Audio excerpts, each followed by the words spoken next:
율법주의와 율법은 다르다는 거예요. 율법은 소중하고 가치 있고 마땅히 지켜야 될 것들이고, 율법주의는 그와 다르다는 거예요. 그런 의미에서 오늘 우리는 율법주의에 대해서, 아까 이 거짓 신앙에 대해서 우리가 율법주의와 율법주의의 본질에 대해서 지금 배운다고 했잖아요. 왜? 올바른 신앙을 알기 위해서는 이 거짓 신앙, 오늘 우리 안에 있는 거짓 신앙이 무엇인지를 알아야 돼요. 그런데 그 첫 번째가 율법주의고, 그리고 기복신앙이고, 세 번째가 인본주의예요. 자, 그렇다고 한다면 이 율법에 대해서 우리가 좀 알아야 합니다. 율법이 뭔가? 여러분, 율법이 뭘까요? 율법은 뭐 작게는 10계명으로부터 모세 오경, 그리고 구약의 말씀, 크게는 구약의 말씀이겠죠. 이제 유대인들 같은 경우는 랍비들의 그 말까지 적어서 율법을 조문화시켜서 하고 있지만, 우리가 작게는 10계명, 또 더 확장돼서는 모세가 말한 오경의 안에 있는 말씀들, 그리고 좀 더 확장한다고 하면 구약 안에서 하나님이 하신 모든 말씀을 오늘 우리는 율법이라고 말할 수 있습니다. 그런데 중요한 것이 있어요. 율법에 있어서 중요한 건 뭐냐면, 바로 율법은 하나님의 은혜를 얻기 위한 수단이 아니라는 거예요. 율법이 뭐냐? 하나님의 은혜를 얻기 위한 수단이 아니라는 거예요. 율법은 하나님이 오늘 우리를 구원하시고, 하나님이 오늘 우리를 백성 삼으시고, 언약을 맺은 백성에게 그 언약의 백성으로 살기 위해서 주신 규범이에요. 자, 율법을 하나님이 먼저 주시고 그것을 지키는 자에게 복을 준다고 생각할 때가 있단 말이에요. 그것이 수단인 거예요, 수단. 그러니까 많은 사람들이 율법을 뭘로 보냐면은, 율법을 지키면 구원을 얻고, 율법을 지키면 복을 얻고, 율법을 지키면 하나님께서 나를 거룩한 사람으로 인정한다고 생각한다는 거예요. 근데 성경에서 보면은 율법은 뭐하냐면 누구에게 주어졌냐면은 이미 하나님이 출애굽을 통해서 이스라엘 백성들을 구원시켰단 말이에요. 그리고 하나님이 그 사람들을, 애굽의 종되었던 사람들을 뭐 했냐면은 바로 그들을 하나님의 백성으로 삼으셨어요. 누가? 하나님이 삼으신 거예요. 하나님이 삼으신 거예요. 그리고 왜? 그들에게 언약을 했어요. 언약했단 말이에요. 언약 백성을 만드셨어요. 그 이후에 하나님이 그 백성에게 언약 백성을 어떻게 살아가야 되는가에 대한 규범을 주신 게 율법이에요. 율법. 자, 그러기 위해서 오늘 우리는 율법이 무엇인가에 대한 것을 알기 위해서 오늘 우리는 몇 가지를 좀 살펴볼 필요가 있습니다. 특별히 이 율법을 네 가지로 오늘 우리가 생각해 볼 수가 있는데, 율법을 생각할 때에 율법의 목적이 무엇인지를 아는 것이 중요합니다. 율법의 목적을 알면 오늘 우리가 율법의 목적을 통해서 정말 율법이 무엇인지를 알 수 있기 때문이에요. 자, 첫 번째로 율법의 목적은 뭐냐면 죄를 드러내기 위한 목적이 있어요. 율법은 상이 없는 방에 햇빛과 같다. 이거 내가 생각하는데요. 율법이 뭘까 고민했어요. 율법이 뭘까? 죄를 드러내는 목적이 있는데, 율법을 창이 없는 방에 창을 열면 햇빛이 들어오잖아요. 제가 간혹 여기서 잘 때가 있어요. 잘 때가 있는데, 우리 그 교육관 거기서 잘 때도 있지만은 그 옆에 세미나실이든지 아니면 뒤에 기도실에서 문을 잠고 잘 때가 있어요. 그래서 어느 날 여기 와서 몇 번째 이렇게 자지 않았을 때, 지금은 이제 익숙해서 괜찮은데 처음 와서 자는데 이제 춥더라고요, 그때. 그래서 문을 확 닫고 이렇게 밑에다가 이렇게 바람 들어오지 말라고 이렇게 해놓고 그러고 잤어요. 일어나니까 거의 대낮인 거예요. 새벽녘에도 못 들이고 거의 대낮이에요. 한 9시 거의 10시 가까이 된 거예요. 깜짝 놀란 거예요. 일어날 때도 그렇게까지 늦은 줄 몰랐어요. 왜? 저희 시가 없으니까 핸드폰을 이렇게 해놓으니까 잘 모르는 거예요. 그럼 문을 열니까 환히 빛이 들어오는 거예요. 여러분, 바로 이거예요.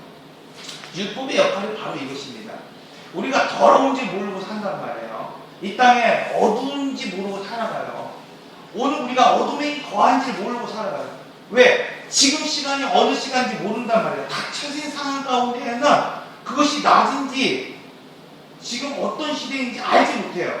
자, 그런데 빛이 들어오면, 율법이 오늘 우리에게 비춰지면은 어떤 역할을 하냐? 아, 그때가 어느 때인지 알게 된단 말이에요. 지금이 어느 때인지 알게 돼요. 내 상태가 어떤 상태인지 알게 된단 말이에요. 조금 더 쉬운 예로, 제가 군대 있을 때 운전병이었어요. 근데 이제 제 선임이 깍새예요, 깍새가 뭐냐면 머리 감는 깍새예요. 우리 누구죠? 혜린이가 미용실 가서 머리가 마음에 안 든다 그래갖고 막 슬퍼하는 표정을 보면서 마음이 아팠어요. 돈도 많이 들었는데. 근데 그 심정을 알아요, 내가. 제가 보기에는 이쁘게 잘 나왔는데, 이 깍새가 내 선임이었는데, 항상 눈을 뜨고 있으라는 거예요. 머리를 깎을 때, 본인도 이발사 출신이 아니니까, 얼마나 시간이 많이 걸리겠어요. 못 깎는 사람들이 특징이 오래 걸려요. 또 디테일하게 하려고 해요. 근데 잘 안 나와요. 이거거든요. 근데 피곤도 하고 이등병 때 얼마나 피곤합니까? 피곤도 하고 내 모습을 바가지 씌우는 내 모습을 보이기 싫은 거예요. 별로. 그것도 좀 각 잡은 머리가 되는 건데 이쪽도 삐뚤 저쪽도 삐뚤 막 엉성엉성하니까 보기도 싫고 그래서 눈을 이렇게 몇 번 감았어요. 모르고. 그랬더니 막 가위로 치고 쇠빗으로 막 때리고 막 그러는 거예요. 눈 뜨라고. 그걸 보라는 거예요. 머리가 이렇게 한 그것을 보라는 거예요. 자, 율법이 그 역할을 하는 거예요. 거울에 비친 나의 모습을 보여주는 거예요. 율법이 없을 때 그냥 눈을 감고 있으면 내 상태를 알지 못한단 말이에요. 내 죄가 어디에 있는지 모른단 말이에요. 음식을 먹어도 뭐예요? 더럽혀진 내 상황을 전혀 알 수 없어요. 근데 율법은 죄를 드러내요. 거울과 같이 오는 우리의 죄를 분명하고 확실하게 드러내 보여요. 어두운 방에 문을 열면 빛이 들어오듯이 그때가 어느 때인지를 오늘 우리에게 알게 한다는 것입니다. 그런 의미에서 오늘 우리는 이 율법이 오늘 우리의 죄를 드러나게 하는 목적이 있다는 사실을 첫 번째 알아야 돼요. 두 번째는 율법은 죄를 심화시키는 목적이 있다고 말하고 있습니다. 제가 카나다에 이제 옛날 대학생 다니다가 이제 그쪽에서 공부를 하고 이제 간 적이 있어요. 근데 이제 여러 가지 상황 때문에 또 너무 외롭더라고요. 외국 생활이 외롭고 막 그래서 그냥 나는 그냥 국내 목회를 해야겠다. 왜 목회냐. 그러고 이제 들어온 적이 있는데 그때 어떤 일이 있었냐면은 이번에 미국에서도 불이 났잖아요. 100몇 명이 이재민이 났다고 하는데 보통 아파트에 사는 사람들은 다 못 사는 사람들이에요. 미국에도 거기에 보면은 주재원이라든지 유학생들 살았다 그랬잖아요. 돈 많은 사람들이 거기 사는 건 아니에요. 아파트나 보통 5층, 6층 더 넘어가는 데는 못 사는 사람들이 월세 내고 사는 사람들이 사는데 하루는 겨울에 지하 주차장에 주차를 이렇게 하는데 뭐가 이렇게 소방 이렇게 누르는 거 있잖아요. 삥삥 소리 나는 거 있잖아요. 그게 원래는 이렇게 플라스틱 마개가 이렇게 있어갖고 눌러도 잘 안 누르게 돼 있잖아요. 근데 깨져 있는 거예요. 누르면 보통 금방 눌러질 것 같은 거예요. 그래서 저 형이랑 같이 간 형이랑 막 얘기를 하다가 이게 누르면은 진짜 소방차가 오냐 안 오냐 이제 막 그걸 하다가 문이 눌러버린 거예요. 지하 2층에서. 그래서 막 사이렌이 막 울리고 막 경광등이 켜지고 막 그러는 거예요. 영어도 잘 그때 가르치 한 달도 안 됐는데 물론 몇 달 있었어도 형편이 없었지만 이거 어떻게 해? 소방관이 와갖고 물으면 어떻게 해요? 거기는 우리나라 소방 같지 않고 출동하면 돈 내라고 막 그런다고 그러는데 엘리베이터 타다가는 걸릴 것 같고 그래서 막 계단 올라가서 1층으로 해서 도망을 가버렸어요. 소문을 해서 도망가갖고 한참 기다렸다가 소방차가 그냥 막 와갖고 막 점검을 하고 막 그러는 거예요. 그래서 모른 척하고 있다가 한 30분 있다가 들어간 적이 있었거든요. 이걸 뭐라 그러냐면 심리적인 언어로 행동 유동성이라고 해요. 행동 유동성. 오늘 우리에게 갖고 있는 심리예요. 구멍을 보면은 손가락을 집어넣고 싶은 충동이 있는 거예요. 절대 그 구멍을 보지 말아라 그렇게 써놓으면 뭐예요? 보고 싶은 충동이 생기는 거예요. 오는 우리 안에. 여러분 튀어나온 것이 있어요. 뭔가 이렇게 튀어나오면 제가 만지고 싶은 충동이 있는 거예요. 그러니까 뭐 오늘 이렇게 무엇인가 이렇게 있는데 보면 뭐가 이렇게 툭 튀어나오면 이게 뭔가 싶어서 만지고 싶어요. 만지고 싶어요. 아이들이 시멘트 같은데 이렇게 잘 발라놓으면 괜히 뭐예요? 한번 해보고 싶은 거예요. 해보고 싶은 그 충동이 있어요. 이게 뭐예요? 여러분 죄를 심화시키는 충동이에요. 손잡이가 있으면 괜히 그것을 뭐야? 잡아당기고 싶은 거예요. 먹지 말라고 분명히 하나님 말씀하셨는데 그것은 먹고 싶은 충동이 생기는 거예요. 왜? 율법은 오늘 우리의 죄를 심화시키기 때문이라는 것이에요. 여러분 이것이 율법을 주는 오늘 우리의 특징이에요. 자, 세 번째로 율법을 오늘 우리에게 주는 특징이 뭐냐면 율법은 오늘 우리를 그리스도에게로 인도한다고 했어요. 그래서 이것을 성경은 이 바울은 몽학성생이라고 해요. 몽학성생이라고 해요. 몽학성생의 뜻은 뭐냐면 아이를 책임진 사람이에요. 아이를 돌보는 사람이고 책임진 사람이에요. 이 당시 노예들이 좀 머리가 좋은 사람들이 이 주인집 아이들을 가르치는 초등학문을 가르치는 혹은 그 아이들을 돌보는 일들을 했단 말이에요. 그래서 이것을 빗대어서 지금 율법에 대해서 바울이 뭐라고 얘기를 하냐면 율법은 바로 몽학선생이라는 거예요. 율법의 사명은 뭐냐면 율법의 본질이요 사명과 목적은 뭐냐면 복음으로 인도하는 거예요. 이게 사명이에요. 율법이 복음을 만나면 어떻게 되냐? 사라져버려요. 없어져버려요. 필요 없게 돼요. 그래서 율법은 그리스도께로 인도하고 그리스도를 만나게 되면 율법은 더 이상 필요가 없어지는 거예요. 왜? 그리스도의 복음이 완전한 복음이기 때문에 그렇습니다. 자, 그런 의미에서 율법은 바로 그리스도로 인도하는 역할을 수행하는 거예요. 주님께로 인도하는 게 율법의 목적이라고 했습니다. 마지막으로 중요한 건 뭐냐? 언약 백성의 삶의 규범을 가지는 목적이 있다는 거예요. 아까도 처음에 말씀드린 것처럼 율법은요, 하나님이 먼저 율법을 정하고 그것을 통해서 뭐예요? 너희들이 지키면 복을 주고 너희들이 그것을 지키면 은혜를 주고 너희들이 그것을 지키면 내가 하나님의 자녀를 삼겠다. 이 결정을 하고 하나님이 만드신 게 아니라는 거예요. 율법은 하나님이 죄인된 오늘 우리를 이미 구원하셨어요. 구원하셨단 말이에요. 여러분이 의가 있어서 내가 율법을 지켜서 하나님이 나를 하나님의 자녀 삼으신 게 아니라 하나님 먼저 죄인된 우리를 사랑하셨어요. 그래서 뭐예요? 그와 교제하고 싶었어요. 그래서 어떻게 해요? 그를 구원해내신 거예요. 이끌어내신 거예요. 강한 하나님의 힘으로 죄악 가운데서 끄집어내셨어요. 자, 그리고 나서 그를 하나님의 백성으로 삼으셨어요. 근데 백성으로 삼기 위해서는 뭐가 필요하냐? 언약이 필요한 거예요. 언약이. 내가 너의 하나님이 되겠다고 하는 언약을 해주셨단 말이에요. 자, 이 언약을 맺은 백성이 바로 출애굽기 19장에서 하나님 애굽의 종되었던 사람들을 끄집어내셨단 말이에요. 하나님 10가지의 기적을 통해서 은혜를 가르쳐 끄집어내셨어요. 그리고 하나님의 백성을 삼으셨어요. 신의 손에 하나님의 백성을 삼고 언약을 맺으셔요. 그리고 나서 무엇을 주시냐? 율법을 주시는 거예요.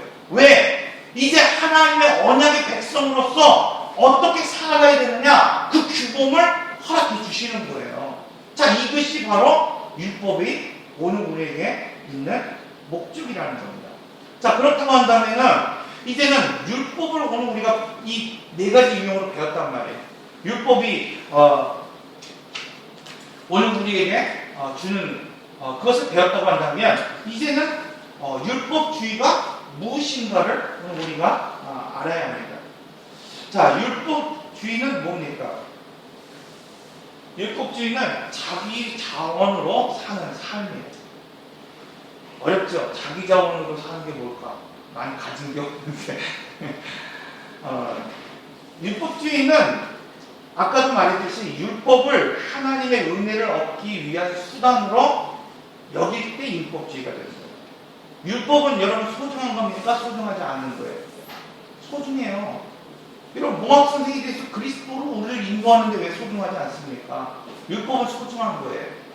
자, 그런 율법주의는 뭐냐면 그것이 내게 은혜의 수단이 되고 하나님의 의를 드러내는 수단이 될 때 율법주의가 되는 겁니다. 자, 율법주의 다르게 얘기하면 육신을 의지하는 삶이에요. 율법주의는 바로 오늘 우리의 육신을 의지하는 삶이라고 성경은 말하고 있습니다. 자, 갈라디아서 우리 3장 10절을 한번 볼까요? 갈라디아서 신약성경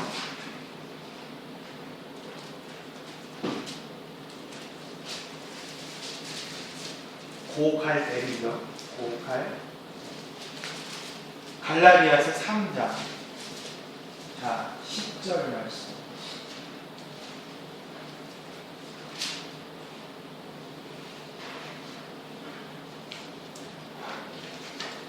우리 한번 같이 읽어볼까요? 시작. 무릇 율법 행위에 속한 자들은 저주 아래 있나니 기록된 바 누구든지 율법책에 기록된 대로 모든 일을 항상 하지 아니하는 자는 저주 아래에 있는 자라 하였습니다. 자, 여기서 여러분 율법 뭐라고 그랬어요? 율법 행위에 속한 자들이라고 했어요. 여러분 율법 행위에 속한 자들이 누굴까요? 네? 바리새인. 왜 바리새인이에요? 네? 안 들리는데 내가 기가 막히고 있습니다. 여기 보니까 뭐라 그랬어요? 율법 행위에 속한 자라고 그랬어요. 율법 행위에 속한 자. 우리가 바리새인이라고 그러잖아요. 맞아요. 바리새인이에요. 바리새인이었고 이사야 시대의 유대인들이었단 말이에요. 자, 왜 그러냐? 이거예요. 아까 말한 대로 율법을 하나님의 은혜를 얻기 위한 수단으로 여긴 삶을 살기 때문에 그래요. 자, 율법의 행위에 속한 자들이라는 건 뭐냐면 첫 번째로 하나님의 은혜를 얻기 위한 조건으로 하나님의 은혜를 얻기 위해서 하나님의 의를 얻기 위해서 이게 전제가 된단 말이에요. 그거를 위해서 뭐야? 나의 육신, 나의 노력, 나의 행위 이것을 뭐 하는 거야? 이것을 통해서 하나님의 말씀을 지키려고 하는 사람들이에요. 그러니까 오늘 우리가 하나님께 예배를 드리는 건 뭐예요? 하나님을 사랑하고 하나님을 아는 거예요. 이게 예배가 돼야 되는데 이게 의가 돼야 된단 말이에요. 이게 하나님 앞에 오는 우리의 의가 된단 말이에요. 왜? 하나님 나를 사랑하는 자. 그죠? 하나님을 아는 자를 하나님이 기다리고 찾고 계신단 말이에요. 자, 그래서 오늘 우리가 의가 되는 것은 물론 하나님 오늘 우리가 죄인 될 때 오늘 우리를 구원해 주셨지만 하나님은 오늘 우리를 바라보시고 기뻐하시는 건 뭐냐면 바로 그거거든요. 내가 하나님을 사랑하는 거예요. 예배 가운데 헌금을 많이 드린다고 해서 뭐야? 내가 그것이 의가 되는 것이 아니라는 거예요. 가난한 자의 가부 한 냈더니 뭐야? 하나님에게 의가 되었단 말이에요. 그건 왜 그래요? 물질에 많고 적음이 아니라 무엇을 보시는 거예요? 하나님 그 사람의 마음을 보시는 거예요. 그 사람의 마음이 하나님을 사랑하고 그 사람의 마음이 하나님을 알기를 갈급할 때 하나님 그 사람을 의롭다고 하시는 거예요. 자, 여러분 오늘 우리가 부족하단 말이에요. 연약하단 말이에요. 오늘 우리가 하나님 보시기에 뭐 부족한 것이 너무 많아요. 그런데 하나님 오늘 우리 스스로가 봤을 때 의롭게 여길 만한 것이 아무것도 없단 말이에요. 그런데 하나님 오늘 의롭다 하는 이유는 뭐예요? 내가 주님을 사랑하기 때문에. 여러분 그런데 오늘 우리가 바리새인이라고 말할 때 그 바리새인들은 뭐냐면 내가 의롭다고 하나님한테 인정받는 것을 무엇을 찾으려고 그랬어요? 무엇으로 찾으려고 했냐면 나의 행위로 하나님의 의를 하나님의 말씀을 쫓아서 살아갈 때에 그것이 의가 된다고 믿었단 말이에요. 자, 이게 뭐야? 율법주의, 율법주의. 자, 그렇다고 한다면 율법주의는 유대인에게만 있는 것이 아니라 바리새인에게만 있는 것이 아니라 오늘 우리에게도 있을 수 있다는 거예요. 여러분 에레미야 시대가 주전 7세기, 6세기 시대예요. 그러니까 주님이 오시기 전에 700년 전, 800년 전, 이때잖아요.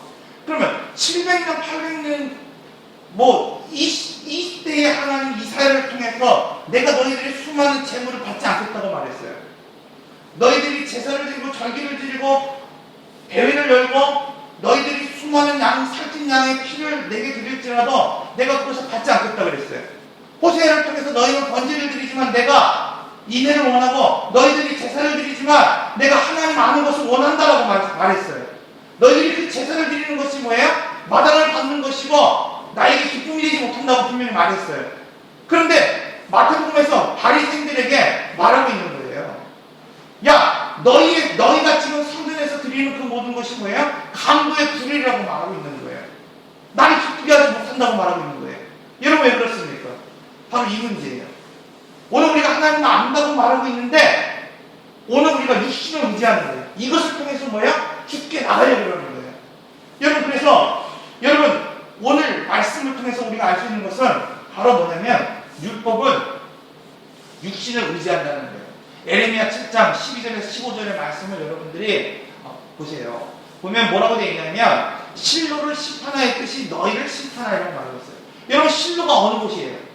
실로는 뭐냐면 오늘 본문에서 우리 사무엘 상에서 말하고 있는 하나님이 처음 예배의 초소를 삼은 장소. 여러분 처음이 얼마나 소중해요. 제가 처음 사람이라고 할 때 소중하다고 그랬잖아요. 김정은 주사님 처음 등록했을 때 소중하다고 그랬잖아요. 평생 잊지 않는다고 그랬잖아요. 김희선 성도님이 세례 받을 때 평생 잊겠습니까? 절대 못 잊죠. 절대 못. 왜? 첫 것이니까 구별되는 거예요. 첫 것이니까 구별되는 거예요. 여러분 처음 하나님께 나왔을 때 이게 그 사람이 잃어버리겠습니까? 잊지 않잖아요. 하나님이 가장 소중히 여기신 게 뭐예요? 첫 것이에요. 근데 하나님이 처음 이 실로에서 하나님이 처소를 만들었어요. 나를 예배하라고. 그런데 그것이 뭐예요? 예배를 받기 위한 그 처음 세운 곳, 그 실로에서 그곳에서 너희가 온갖 악한 행동을 했다는 거예요. 오늘 본문의 말씀을 보면 엘리의 두 아들 홈리와 비니아스가 어떤 일을 할까? 막 예물 들어오는 사람들한테 뭐야? 예물을 막 걷어 잡고 수놓고 하나님 고기를 막 건져다 자기가 먹고 막 난리가 아니에요. 그러니까 뭐야? 주님이 말씀하신 거야. 야, 내가 부지런히 너에게 말했다는 거야. 성경 보니까 새벽에 내가 너희에게 말했다는 거야. 끊임없이 말했지만 너희가 듣지 않았다는 거예요. 그게 언제요? 700년이 지난 지금 바리새인에게도 동일하게 말씀하고 있어요. 그런데 뭐예요? 그들은 말하기를 뭐라고 말해요? 나는 뭐예요? 선지자의 무덤을 만들고 나는 뭐예요? 선지자의 비석을 세워서 그들을 막 하면서 뭐라 그래요? 내가 그 시대에 살았다고 한다면 뭐 했다는 거예요? 내가 그들과 같이 선지자의 피를 흘리지 않게 하겠다고 말하고 있는 거예요. 그런데 주님은 뭐예요? 너희들이 바로 그들이라고 말하고 있는 거예요. 결국 뭐예요? 그들은 스스로가 나는 하나님을 믿습니다라고 말한다는 거예요. 하나님을 믿는다고 말해요. 여러분 예레미야 시대의 사람들에게 가서 하나님이 그렇게 말하고 있는데 이사야의 시대에 가서 하나님의 말씀이 그렇게 너희들이 드리는 것이 제사가 아니고 너희들이 드리는 것이 율법주의고 잘못된 거짓된 신앙이라고 말하고 있는데 그들이 듣습니까? 듣지 않는 거예요. 이사야를 뭐야? 톱으로 다 죽이잖아요. 예수님을 뭐야? 십자가에 못 박혀 죽게 하잖아요. 여러분 오늘도 동일한 신앙 체계를 갖고 있는 사람들이 있어요. 여러분 오늘도 예레미야 시대, 이사야 시대의 사람들처럼 오늘 우리가 믿음의 삶을 산다고 말하고 있지만 오늘 우리도 역시 이러한 삶을 살아가고 있는 거예요. 자, 율법주의는 언약궤를 의지하는 거예요.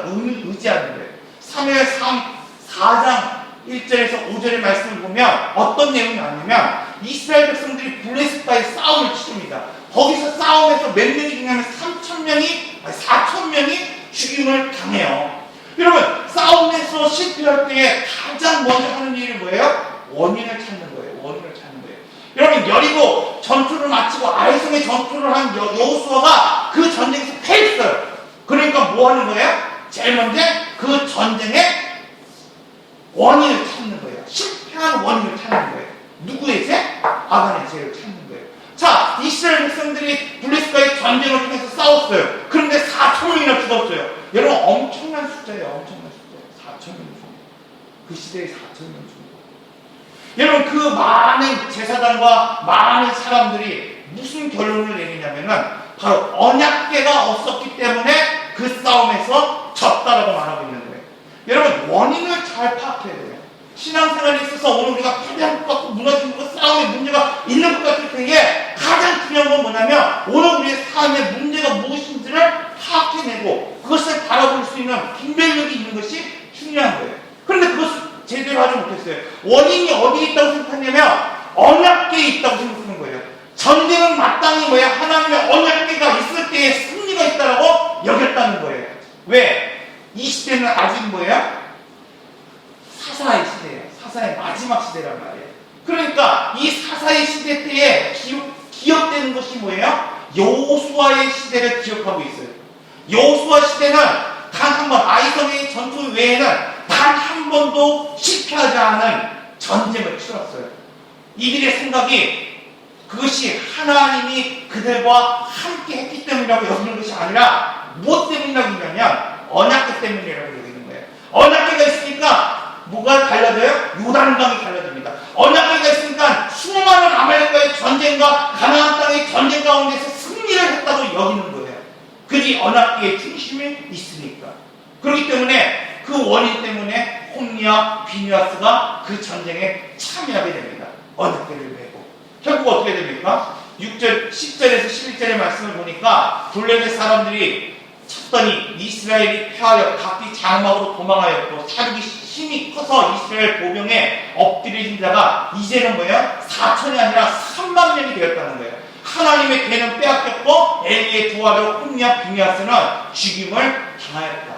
여러분, 율법주의 언약궤를 의지하는 것입니다. 하나님을 의지하지 않고 뭐 하는 거예요? 언약궤를 의지하는 거예요. 이스라엘 백성들이 하나님을 쫓아 사는 것 같지만 뭐예요? 구름 기둥을 쫓아 사는 거예요. 불 기둥을 쫓아 사는 거예요. 자, 여러분 중요한 것이 있어요. 그건 뭐냐면 바로 이거예요. 오늘 이 엘리의 이 시대에 있는 사람들처럼 하나님과의 친밀한 교제가 없고 하나님과의 사랑이 없고 하나님을 아는 지혜가 없고 그저 뭐예요? 하나님의 친밀함과 저는 상관없이 어떠한 의식만 쫓아 살아가면 그것이 오늘 우리에게 승리를 주고 복이 될 수 있다라고 여기는 거예요. 여러분, 성막이 소중합니까? 소중하지 않습니까? 소중해요. 여러분, 언약궤가 소중합니까? 소중하지 않습니까? 소중한 거예요. 그런데 뭐예요? 이것이 뭐가 될 때?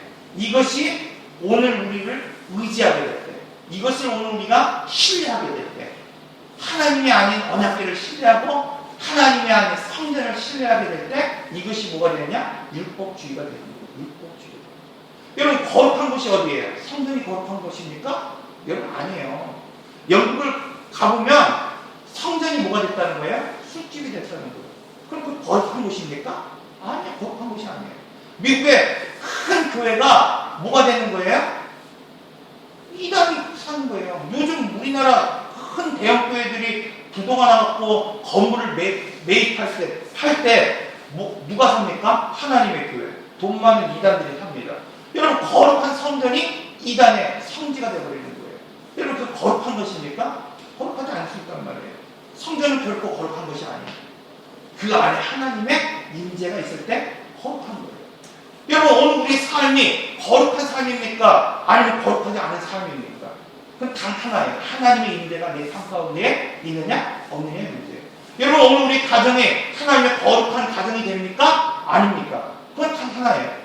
하나님이 그 가정에 지금 임재하고 계시냐, 역사하고 계시냐, 아니냐의 문제예요. 여러분, 바울은 지금 이 얘기하는 거예요.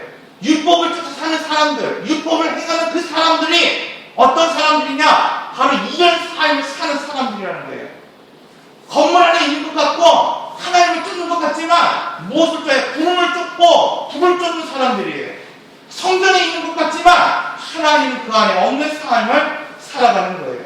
여러분, 성경 공부하는 것 좋은 겁니까? 안 좋은 겁니까? 좋은 거예요. 제자훈련 좋은 겁니다. 여러분, 기도생활 권장해야 돼요. 그런데 왜? 그것이 뭐가 될 때? 내 의가 될 때. 그것은 율법주의라는 거예요. 여러분, 기도생활에 깊이 들어가야 되죠. 그러나 그 기도가 뭐가 되는 거예요? 내 의가 되는 사람들이 있단 말이에요. 아, 내가 지금 몇 시간을 기도를 했는데, 내가 방언을 하는데, 방언도 뭐 나는 니들처럼 대신방언이 아니야. 알아듣지도 못하는 대신방언. 난 개인방언이야. 아마도 난 중국 방언도 하고 뭐 일본 방언도 하고 막 샤샤 막 하고 막 그런데 방언 2차원이 돼야 됩니다. 그러니까 뭐예요? 옆에 사람은 암만 떠들면 뭐하나 들을 수 있어야지. 통번의 연사가 있다는 거야. 뭐 그런 사람도 있잖아요. 아 기가 죽어요. 아 목사도 기가 죽는다고 그러잖아요. 예전에 박선희 목사님이 그런 말이에요. 자기 다 잘한대. 막 다 잘한대. 설교도 잘하고 고속도로에서 딱지도 막 쓰게 끊고 막 잘하고. 근데 뭐야 못하는 게 뭐예요? 아 방언 잘 못하는 게 뭐예요? 꿀린다는 거. 다른 건 하나도 꿀리는데 뭐예요? 성도들한테도 꿀리는 게 뭐예요? 바로 그거라는 거예요. 그거라는 거예요. 여러분 뭐냐면 방언이 되었던 뭐가 되었던 소중하죠. 하나님의 은사인데 소중한 게 아니겠습니까? 여러분 기도 생활이 왜 소중하지 않겠어요? 근데 뭐가 되냐? 그게 내 의의가 된단 말이에요. 아 도대체 목사님 뭐 하는 건지 모르겠다는 거예요. 도대체 목사님 나는 3시간씩 기도하는데 목사님 몇 시간 기도하냐는 거예요. 뭐 그런 분들이 있잖아요. 여러분 그거는 바로 율법주의로 살아가는 거예요. 오늘 성도들에게도 마찬가지예요. 아 권사님 도대체 뭐 하시는 거예요? 내가 맨날 청소하는데 권사님 와갖고 맨날 졸고 계시니까 이건 뭐예요? 아 권사님 그냥 기도하시게 냅두세요. 청소하실 분들은 청소하시는 거예요. 그렇잖아요. 음악 하시는 분들 옆에서 음악 있는데 청소하실 분은 청소하세요. 그냥 음악 하시는 거예요. 왜 거기에 그냥 기쁨이 있는 거예요. 그럼 되잖아요. 그런데 뭐예요? 그게 내 의의가 될 때 그것이 바로 율법주의라고 말하고 있습니다. 자, 그래서 여러분 이 시대를 살아가면서 오늘 우리에게 중요한 건 뭐냐면 분별력이 중요해요. 이사야 시대 때 아무리 하나님의 말씀을 외쳤지만 그들이 이사야를 톱으로 펴 죽였다고 말하고 있어요. 여러분 호세아 시대, 아모스 시대, 이사야 시대에 계속해서 하나님 말씀하신 게 뭐냐면 야 니들이 예배를 드리고 하나님의 말씀을 들었지만 뭐예요? 정말 그 안에 하나님의 기쁜 본질이 없다는 거예요. 그러므로 여러분 율법주의는 뭐냐면 바로 본질을 의식으로 대칭하는 게 율법주의예요. 다른 게 율법주의가 아니에요. 여러분 옛날 구약시대에 살았던 사람들이 지금 행하는 게 율법주의가 아니라 내가 의식으로 본질을 대체하려고 할 때에 내가 하나님을 사랑하는 마음이 없고 그저 물질로 무엇인가 하려고 할 때 아니면 내가 노력으로 헌신해서 내가 막 금식을 하면서 막 재단에서 막 몰해서 내 의식이 막 드러날 때 이게 뭐예요? 바로 율법주의예요. 여러분 육신을 의지하는 삶 단순히 하나님의 임재를 구하지 않고 성전이 거룩한 것처럼 여러분 기도실 하나 만들어 놓고 거기에 정말 하나님을 사랑하는 마음이 없는 그 상태를 가지고 그것이 거룩한 것이라고 여기는 것. 집에 교회 하나 붙여놓고 이것은 뭐예요? 어떤 부족보다도 더 강해서 뭐야? 악한 심령이 들어가지 못할 것이라고 여기는 마음. 여러분 그게 뭐예요? 율법주의예요. 내가 주님을 쫓는다고 말하지만 늘 뭐예요? 우리의 기도의 제목, 우리의 생각은 뭐예요? 구분 기둥을 쫓는 거예요. 하나님이 나에게 언제나 그늘이 되어줄까? 하나님이 언제나 나에게 따뜻한 불기둥이 되어줄까? 거기에 하나님의 임재가 없단 말이에요. 하나님의 임재가 없어요. 여러분 오늘 이것을 분별할 수 있는 믿음의 눈을 가지고 있어야 됩니다. 예레미야 7장 12절에서 15절의 말씀을 보면 이렇게 얘기하고 있어요. 하나님이 그들에게 말하는 거예요. 이웃들 사이에 정의를 행하라. 다른 신들을 따라 상을 자초하지 마라. 이웃들 사이에 정의를 행하라는 거예요. 이웃들 사이에 사랑을 나누고 그들을 정말 아름다운 교제를 가지고 그들을 돌보는 사역을 살라는 거예요. 그리고 다른 신을 절대 섬기지 말라 말하고 있어요. 그러면 이곳에서 너희가 살리라. 하나님이 정한 그곳에서 너희가 영원토록 복을 얻고 살겠다는 거예요. 그런데 유다의 행동이 어떤 시장을 갖고 있냐면 어떤 행동을 갖고 있냐면 너희가 무익한 거짓말을 의지한다는 거예요. 거기 보면 성전이라 이런 말을 해요. 여러분 성전이라고 외친다고 되는 게 아니라는 거예요. 거룩한 것이라고 외친다고 되는 게 아니라 내가 믿음의 자녀라고 외친다고 되는 것이 아니라는 거예요. 그 거짓말에 속지 말라는 거예요. 그러고 나서 뭐라고 얘기하냐면 내가 성전에 있기 때문에 나는 구원을 얻습니다.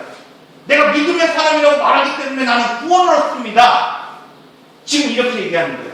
하나님의 법을 지키지 않고 있으면서. 그럴 때 뭐예요? 내가 그것을 보았다 말씀하고 있습니다. 예레미야 7장 12절에서 15절의 말씀입니다. 여러분 마태복음 21장 13절의 말씀 제가 아까도 말씀드렸듯이 700년이 지난 지금 이 마태는 이렇게 얘기하고 있어요. 그때나 지금이나 동일하게 의식이 본질을 대처하고 있다는 거예요. 주님은 이 집은 기도하는 집인데 너희가 뭘 만들었어요? 강도의 불을 만들었다는 거예요. 살찐 인생의 기름을 또 안식일 대회를 너희들이 지킨다 할지라도 그 제사를 하나님이 받지 않는다는 거예요. 왜? 하나님과의 친밀한 교제가 너희 가운데에 없기 때문이라는 거예요. 너희들이 선지자를 죽인 그 조상의 무덤을 바라보며 뭐라고 해요? 무덤을 내가 세우고 비석을 세우고 내가 그 시대에 살았다면 내가 선지자들을 죽이지 않을 것이다 라고 얘기했지만 마태는 뭐라고 얘기하냐면 너희가 예수를 죽였다고 말하고 있는 거예요. 여러분 오늘도 우리가 동일하게 말하고 있습니다. 여러분 본질을 떠나서 의식만 가지고 있고 육신을 의지하는 삶을 살아가면서 내가 바리새인과 같이 내가 그 시대에 살았다고 한다면 이 출애굽된 백성들처럼 나는 살지 않았을 거야. 나는 그놈을 쳐다보며 살아가는 인생이 아니라 하나님의 인대를 바라보는 삶을 나는 살아갔을 거야 라고 얘기하지만 결국 지금 그러지 않는다. 우리도 역시 2000년이 지난 지금도 주님은 여전히 오늘 우리에게 말씀하고 있습니다. 교회의 본질로 회복하라는 성전이 오늘 우리를 거룩하는 것이 아니라 오늘 우리가 하나님을 사랑하고 오늘 우리가 하나님을 알아갈 때 하나님 그것을 우리를 통해 끌어올리신다. 여러분 오늘 말씀을 통해서 이 믿음을 다시 한번 회복하시고 여러분 오늘 거짓 신앙에 대해서 말씀을 드렸어요. 왜? 이것을 알아야지 진짜 본질에서 참 신앙을 오늘 우리는 알 수 있기 때문에 기도하겠습니다. 인내하신 곳에 주여 내 말 들으사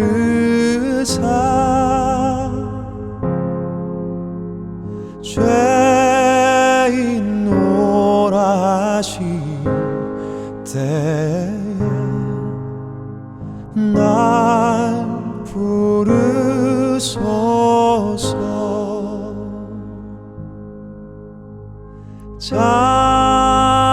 자비하신 보좌 앞에 꿇어 엎드려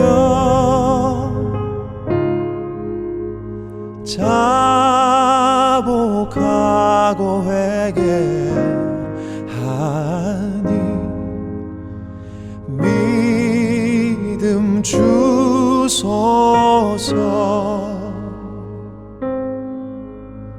주여 주여 내 말 들으사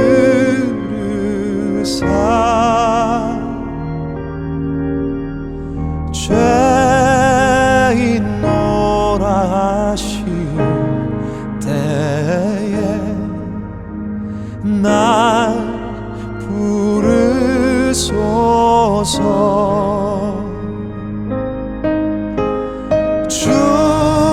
주여 주여 내 말 들으사